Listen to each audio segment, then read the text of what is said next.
Hello and welcome to Bloke on the Range. Now I'm taking a little wander in the countryside here in the snow, and I was reminded of a very interesting video that Town Fledermaus did a while back, weighing in on the pronunciation wars as to whether Carbine was pronounced Carbine or was pronounced Carbine. And he did a really interesting comparison between gun guys, gamers and airsoft types, and there was some variation between the groups. And most of the American gun guys said carbine, and a lot of the others said carbine. And of the gun guys, I was one of the few that said carbine, and he said that when said in a British accent it didn't sound strange at all.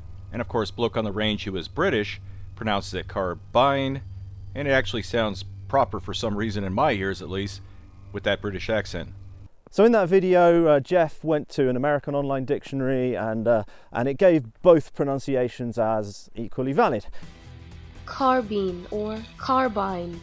Now if you go to a British English dictionary like oxforddictionaries.com, and we let the nice robotized lady voice tell us what the British English pronunciation is, it is Carbine.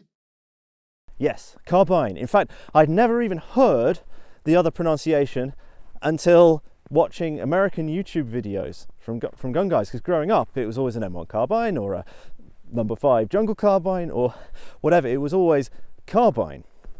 According to the Intertubes, carbine should be pronounced carbine because it comes from the French carabine. Okay, an interesting perspective, but English doesn't really work like that. If there's one consistency in English, it's that there's no consistency. I hate this place. Some English pronunciation follows the etymology, as in where the word came from. Some of it doesn't. And in any case, the French word isn't carbine, it's carabine. And it's dropped the A. Now, for the people who want to be an absolutist and say because it's carabine in French, it should be carbine in English. No, it's a car, not car. It's just completely bizarre line of argumentation, because I mean we've got a list of other French-derived words that aren't pronounced in the French way. I mean, a big one would be turbine. We don't say turbine. It's a turbine, and that's a relatively recent import. That's 19th century, because the French were actually kind of hot on engineering back in the day, and they came up with the vocabulary to describe turbo machinery, effectively deriving the word turbine from Latin. Another one is the garden flower, columbine, which comes from an old French word, colombine. Again, it doesn't follow the French pronunciation. So just we're coming up to what's going to be the black run of the ski area now. Another big one where the English does not follow the French.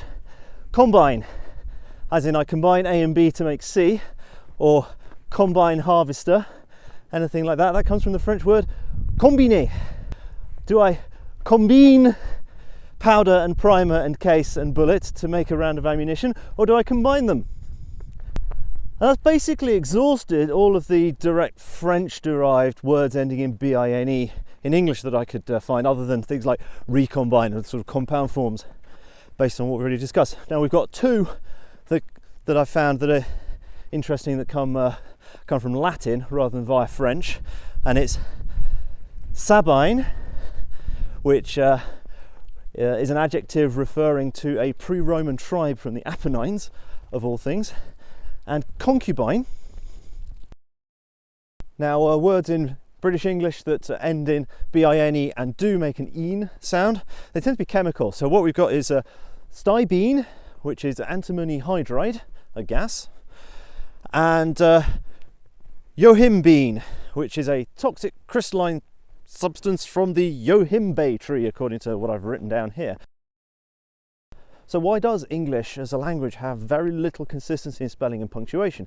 Well, several reasons, one of which is that it's basically a hybrid language. It's a mostly Germanic language with a lot of Romance vocabulary from French shoehorned into it, and a few sort of Romance type forms in there. And philosophically, there's no Académie Française or German Spelling Commission or Dutch Spelling Commission or anything like that that determines how things are spelt. I mean, the Oxford English Dictionary is a record of how people have used the language, and things that were once considered wrong get incorporated into the language just by consistency of usage over time. I find that quite interesting. Now, what if we compare the pronunciation of carbine amongst some other European languages which also derived it from the French carabine? Well, in German we've got Carabine, but in Dutch we've got Carbine. In Swedish or Danish or both, it's something like Carbine, but I don't speak any of them. So that's cleared up that question from a British perspective. Now, what about 3006? And I have lots and lots of people being very, very insistent in the comments that I should be saying 3006 because Americans didn't come up with ought for zero all on their own. It's some old English thing. Okay, let us consult oxforddictionaries.com, where we discover that it is in fact an American usage dating from the 19th century. Yes, so basically that American English thing was an American novelty, and it's, in linguistic terms, 19th century, that's a blink of an eye. But why in British English do we say oh? I mean, it's just something we do. We do it with telephone numbers. Area codes in the UK start, like they do in most of Europe, with a 0. And we don't say, like my old area code when I was growing up was 01344. And we didn't say 01344, we said 01344. If you were rich, you could dial 0898 or 0891 or any of these and get to some saucy premium telephone lines there. If you're sat around at home, make new friends on the telephone. 0898 4444. Track that. 0800 was free phone. Premium scandalous for your car insurance. Call Premium Search on 0800 109876. Premium Search. Problem solved. Phone soon. We're here 24 hours a day. And this is just a standard thing that we do as a sort of abbreviation from saying 0. I mean, we use naught as well, but not in the same way. You would never say my telephone number is 01344. What are you talking about? It would just be like, what? Speak English as she is spoke. It just wouldn't be a thing. Now, I ought with an O also to tell you what ought with an A actually means in English, and it's the opposite of naught. N normally being used to negate something, and the phrase given in Oxford dictionaries is know you aught of this fellow, meaning do you know something about him? Do you know anything about him? And if you trace it through, you find that ought with an O is sometimes an alternative spelling of ought with an A, but in both cases it is never used in English to mean 0. I never heard that in my entire life. The first time I heard someone say 3006, I was like, oh, that's how they say it sometimes. Interesting.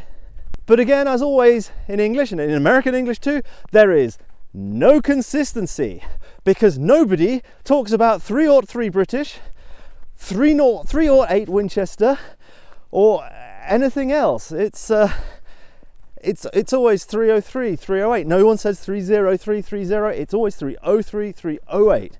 So all these people who are insisting that the only correct pronunciation of a 0 is ought, they don't even believe that themselves. So why do I insist on speaking British English? Well, because I think I've got the right to speak my own language. I mean, it's the language I grew up with. In fact, I don't quite speak the same English I spoke as when I left the UK, because I didn't realise quite how much slang I used. I had to actually learn to speak standard English. But in any case, I mean, specific American usages like ought for 0, in this one specific case, pretty much, that's not standard English usage. That's not British English at all. And in fact, with my kids, I always used British words for things, whereas my wife used American words for things. So there you have it, Mike's treatise on the correct British English pronunciation of Carbine and 3006. So if you watched this far, well done. I've probably bored you to tears. Thank you for watching very much. Thanks so much to our patrons who help make this content possible, and see you again sometime. Bye.